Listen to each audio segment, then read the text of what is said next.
Hello, I'm Devin. I'm Ethan. I'm Talisha. I'm Amaro. I'm Lena. Kavi. Alright, we will start with that question. Oh yeah, sorry.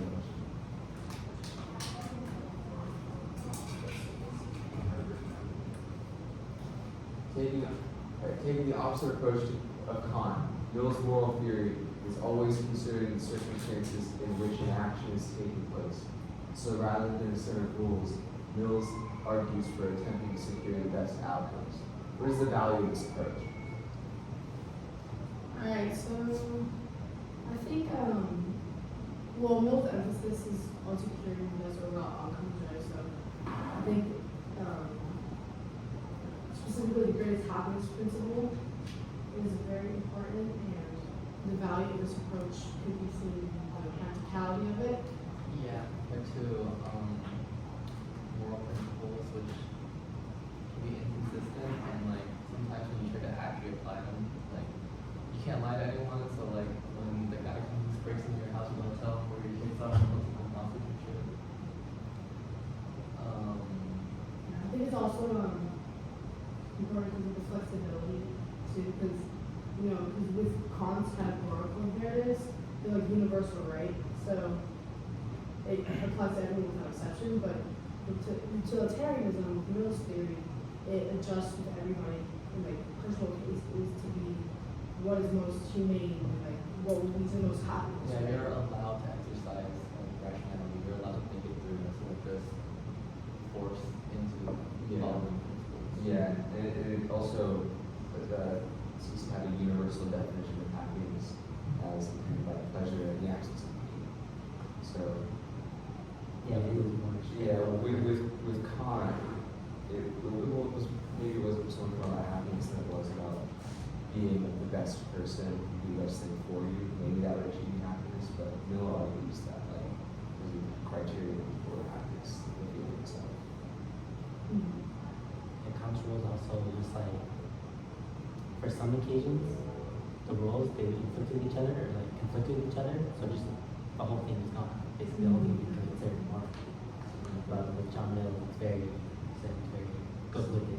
Yeah, situational based. And I think Mill's moral theory is like can be a lot more progressive too, because with Kant you're just like stuck. You decide on these moral principles and you're kind of stuck inside of them, like they don't ever really change.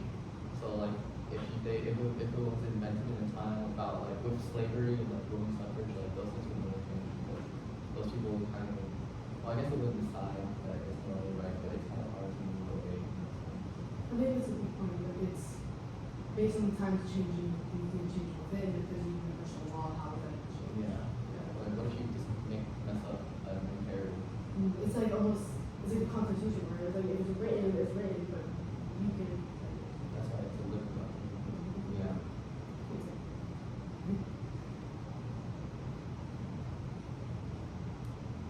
All right. That's all. It's like very- I mean, I think it's hard to. We can talk about how they contrast. So the Kant's very rule-based, it's like Yeah. Do you want to give examples? yeah.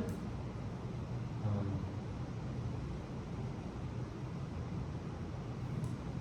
World War II would be one. I mean, the main point was to, get to Hitler.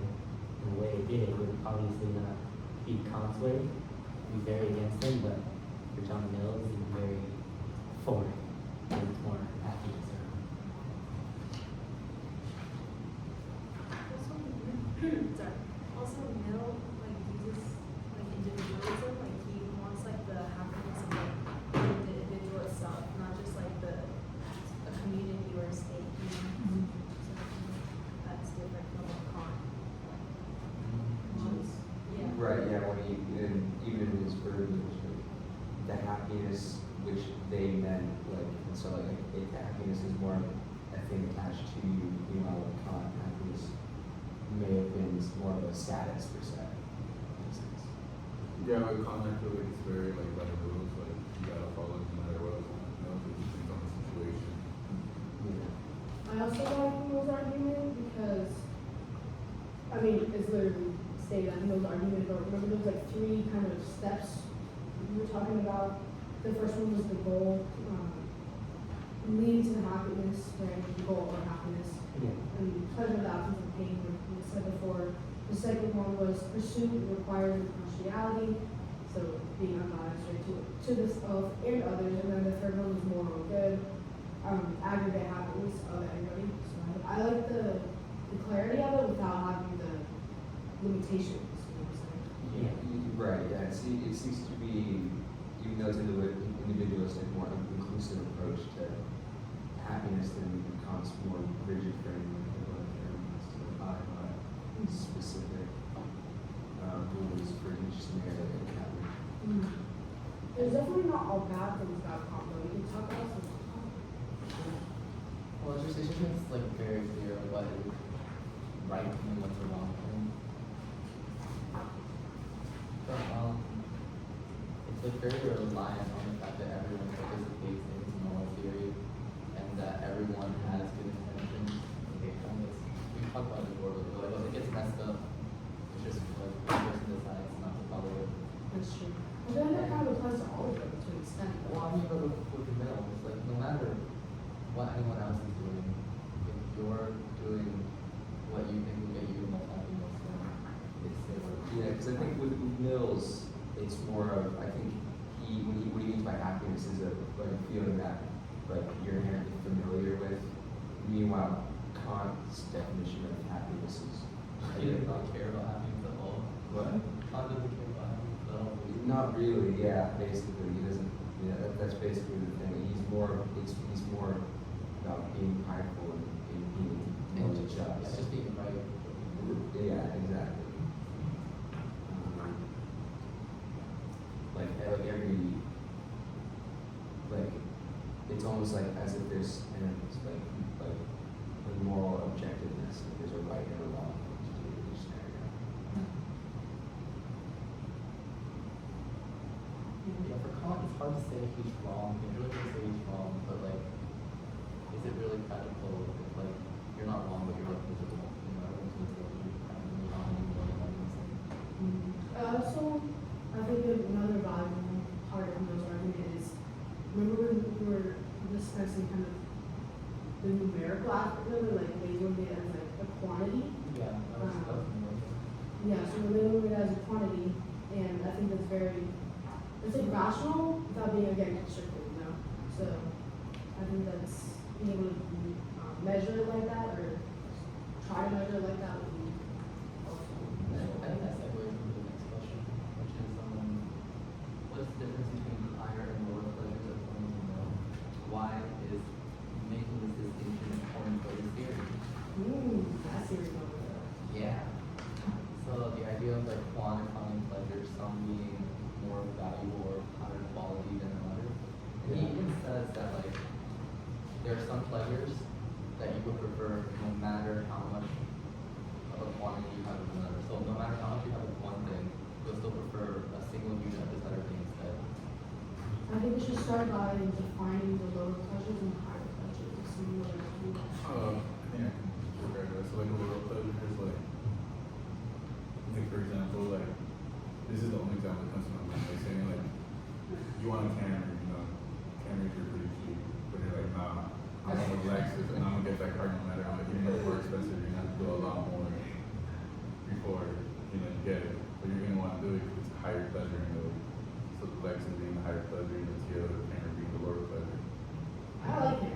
I like. I can see how someone could argue like that being a lower pleasure because those are just material things, but like at the point where you are, it's like almost an art, you know, like an appreciation or an aesthetic. Yeah, I feel like it is a lower pleasure though, just because you are sacrificing like more money. And the definition of lower pleasures are physical, immediate, and what I think they are is like essential pleasures and like eating, drinking, like stuff like that. Yeah. They tend to be way more short term happiness based and not aligned with the long term happiness. You're really not gonna say like when you walk out every day you're reaching 20-25 likes because you're not being happy in fantasy. I'm gonna be happy when I have to live with it. Yeah, because my thing is like, That's different now. That's different. Like you grinded, like you said, you broke the bank. You know, like you have to do a lot more. You put the camera that like you saved up and you got it off for like oh shit, you know, I'm way able to go. Won't be able to go out in the next couple months. Like, Also, I think food is a higher pleasure because it's sustenance and it's an art.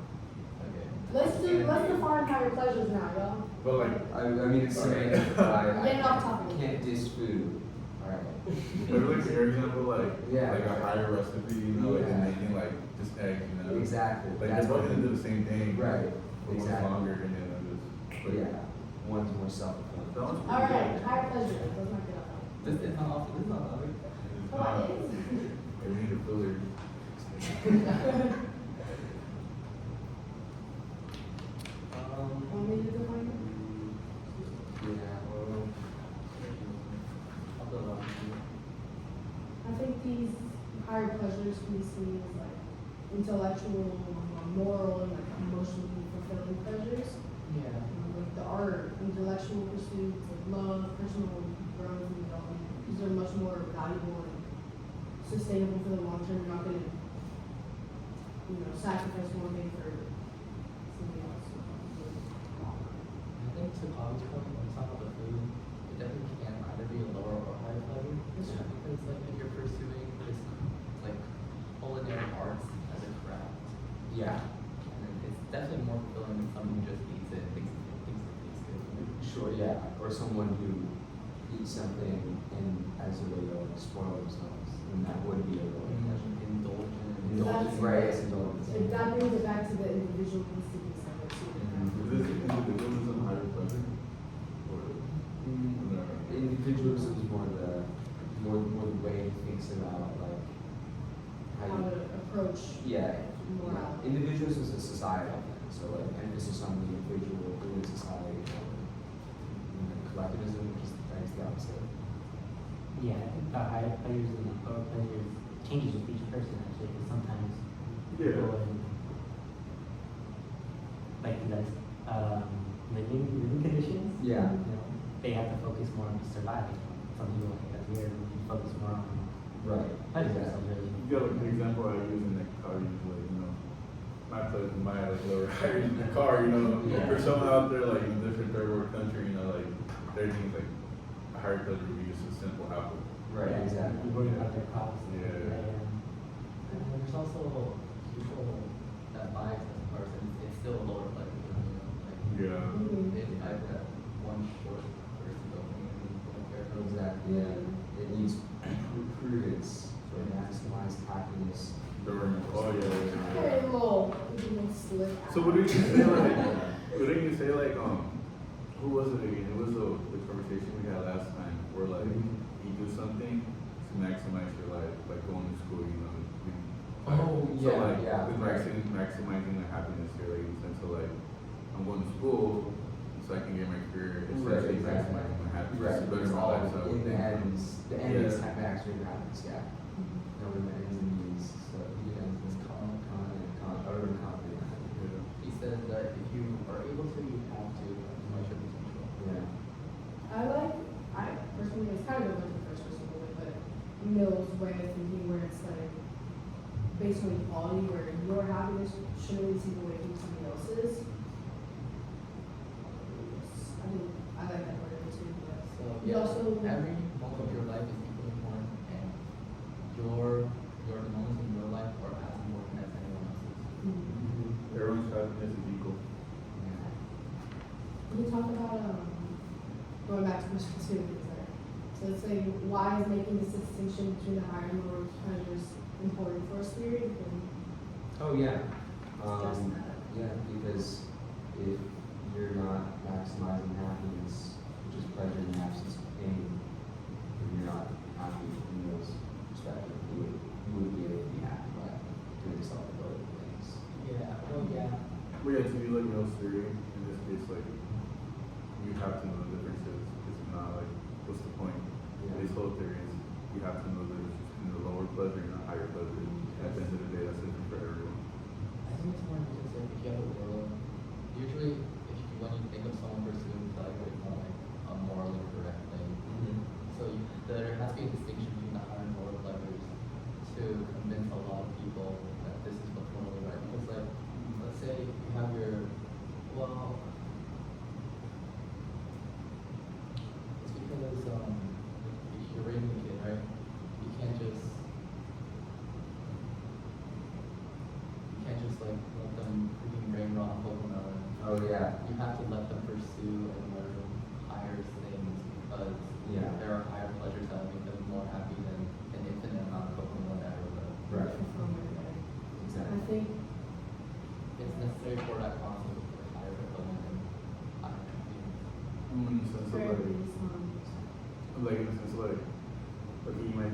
this. But there's so much more to life that like it could be a higher pleasure and maximize your happiness. I think it's very based on like, quality versus quantity. Yeah. I think the higher number of pleasures because quality is obviously what defines the higher pleasures. And quantity is very much irrelevant. Yeah, so without the concept of higher number of pleasures, it would be morally right within this theory to just let your kid be like okay, but just because he's happy, it's good. And then that's, we're also more lower pleasure because over time they just get bored of it really. You know, doing the same thing at lower pleasure, will still lose. Like, yeah, competitive, you eventually just not even see it as a pleasure anymore. I mean, yeah, and it goes back to like what I said, like in the sense like with the Rolex, it's like, yeah, you get a Philadelphia, you know, but you have it for a year, like, you know what? Bad moments. I just really want the car. But in the sense of like, I'm like, all right, now it becomes a lower pleasure, and now like, I don't know, the Japanese it up, but like, now you don't. I'm like, all right, now I want a new Lexus. Yeah. Mm. And you just end up buying more. Yeah, Lexus it's and annoying cars. cycle. I mean, in that case, you're maximizing your happiness during your life.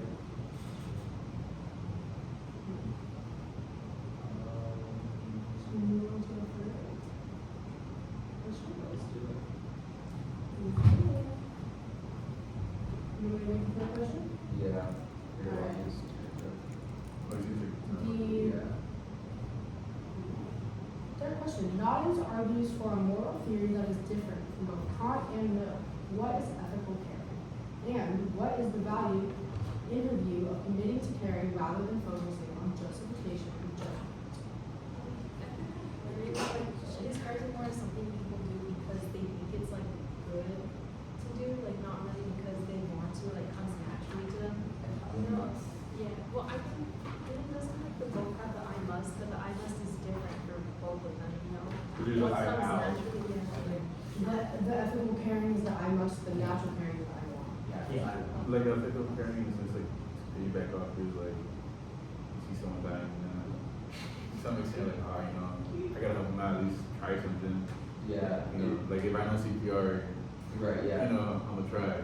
It's a moral framework based off of using your emotions to justify your actions rather than reasoning. Which is Well, Yeah. the difference It's more about feeling than emotion, right? I mean, feelings, emotion, like that, you know, Yeah, like, more in the center, but yeah, feelings. So I focus on like the outcome, like Not particularly, because, I mean, the way, you know, you read novels, especially, I think she said something about how, women have such a type of rigid moral framework because of, like, their motherly aspects or something like that. But I think what she would argue is that, you know, people naturally want to do sort of like better, good things, self-fulfilling things, but that would also not be like destructive to others. Yeah, so it's not focused on outcome, it's focused on nurturing that feeling, Yeah, that exactly. motivation. Nurture, that's what it was, that's the word. For ethical caring? Or caring in general, Oh, like, okay. it's not Yeah. talking about outcomes or Yeah. principles or anything like that. Yeah, something that comes to me naturally. It doesn't focus on right or wrong at all, you know? Just the right thing is literally just a look up. Yeah, I was just saying. It's caring. Like, Like, sees the world right now. Like the example you just pray for like a mother, you know, with her baby.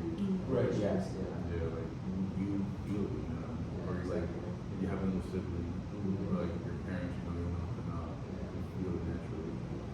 It's kind of like Mills in the way where it's very situational and individual to the person. yeah. Because it's like when I ask am I obligated to respond to the I must, she answers with action or reflection. It depends really. With obligation, you're obligated if you desire it, when you think it's ethical. The situations are case by case. And really, Yeah, that's what caring is different for each person, and it's based on the memory that you have of your best moments, when you were loved or when you were loving. It's very, Yeah. Yeah, I was gonna say, that's also what she used to justify abortion, right? Just the fact that you can't really say whether all abortions are right or wrong. It's a case by case thing to be specifically individual. Yeah, that's a situation. And also, I really like that example too because she used two different perspectives, right? She used the daughter, and then the mother of the daughter's pregnant, right? Yeah, almost 4 abortions. Exactly, and then so it not only shows the two different sides, like before and against abortion, but also shows the different perspectives, how that could Right. affect your ethical parenting, because again, it's situational. And it has to do with relationships as well.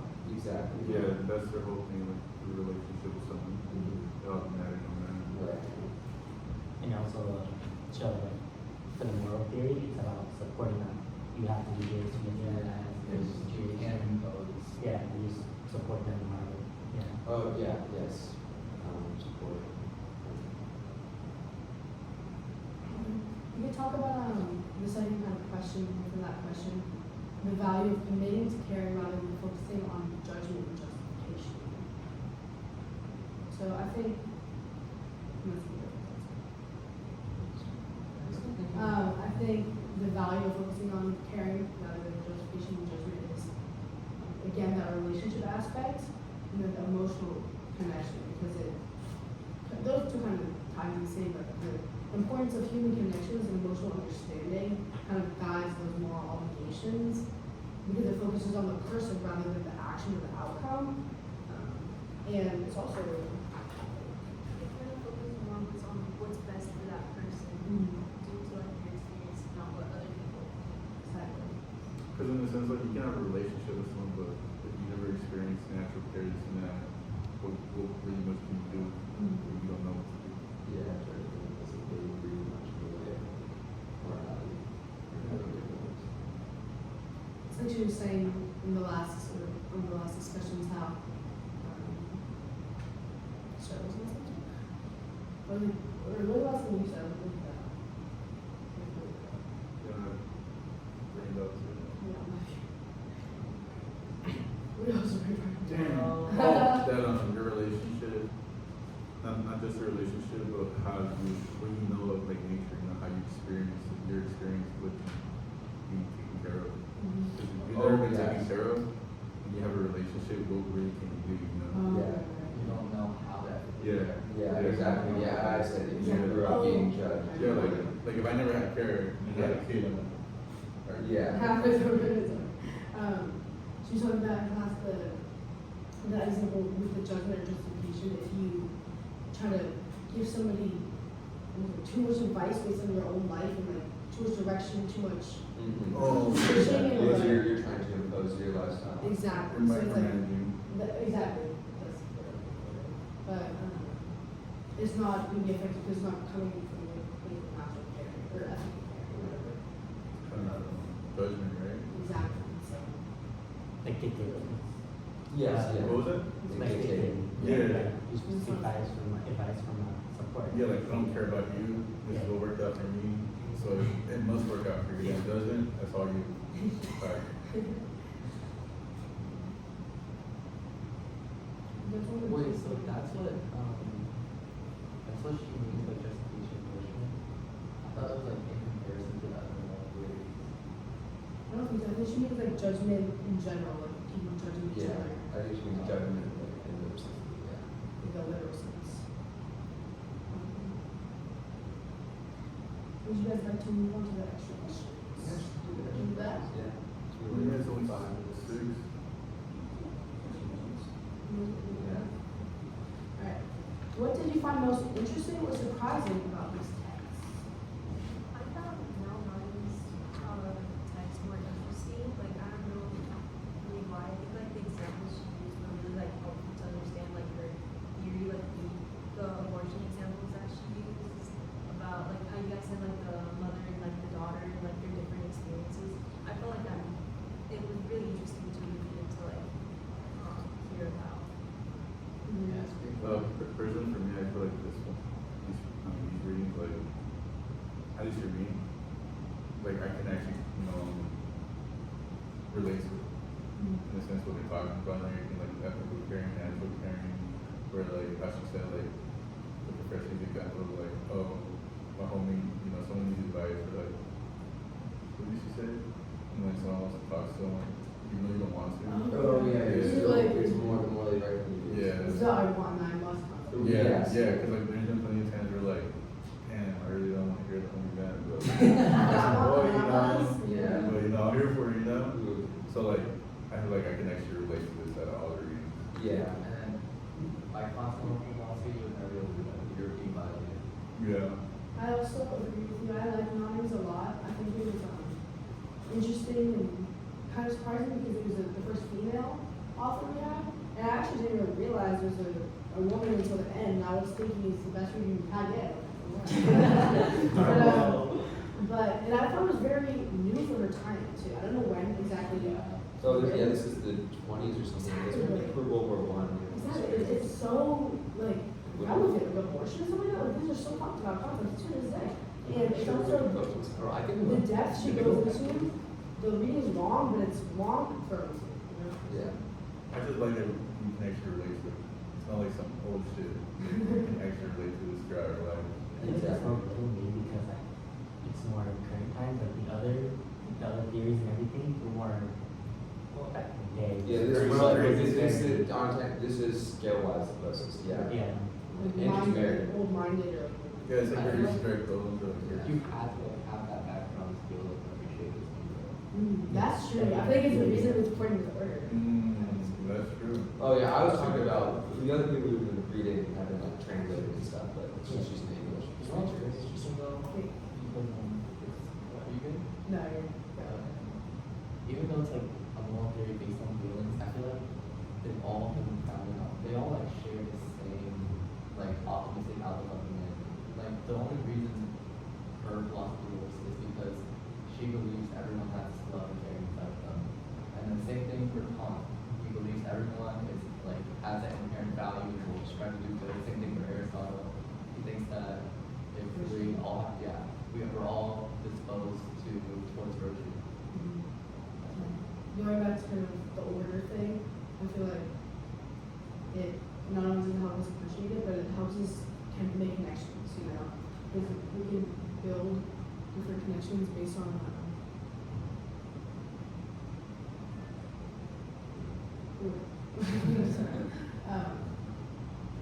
build connections based on the different texts after reading the book, right? Because like you can't. Yeah. But yeah, I feel like you have to understand the structure of moral theory to understand how dialogue is different from what Do you want to do the second question? What other aspect of the text would you like to discuss?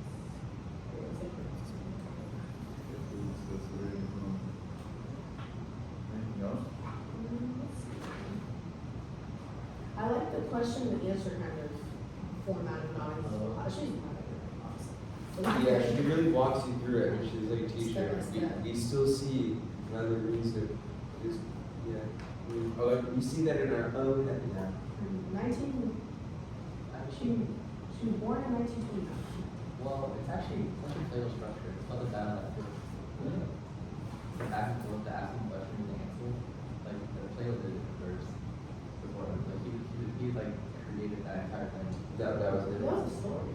Yeah, it's called the dialectic. It's like, Oh, don't talk about the movie then. No, it's like it's more the style of writing. But Yeah. Oh. But like this was. yeah, because like kind of different. It's like Plato was. what? I said Plato was also they had to translate Plato or whatever.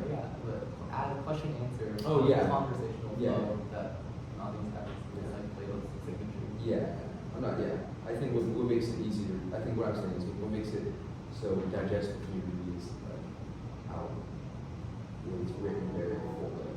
It's not written too complicated. Oh yeah. It's not. It's our lingo. Yeah, like if you're reading. Yeah, exactly. If you're reading the Khan, it's kind of like I know you speak English, but whatever. You know, Con's like crazy. Like, Yeah, I in this game like I'm sure it's not like.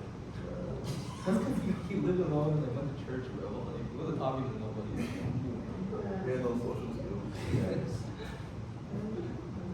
Anything else we want to discuss today? Nothing wrong Just here. about- Goodbye. Goodbye. Bye. Adios. All right, we're good. I think that was good, guys. I don't know. Hopefully.